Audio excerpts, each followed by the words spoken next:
Anong reaction ng mga magulang mo noon sinabi mo na gusto mong magkasal ng Pilipino? Di siya naging madali kasi of course at first yung mindset ko was no, Indian lang and magulang ko yung pipili kasi of course I don't want to hurt my parents and I don't want them to be looked down sa community kasi big deal sa Indian community yung pagsunod ng anak. But yun nga, wala eh. Na-in love ako.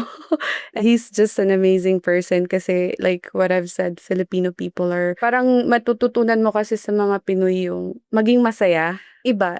I can say like I have nothing against about where I came from because kung sino ako ngayon kung hindi dahil din sa pinanggalingan ko. Pero I can say na ang Filipino iba, like they're just amazing people. Parang mahirap i-put into words but I think iba sila. Like masayahin, sobrang positive, encouraging, tsaka i-welcome ka nila even though you're not from their country.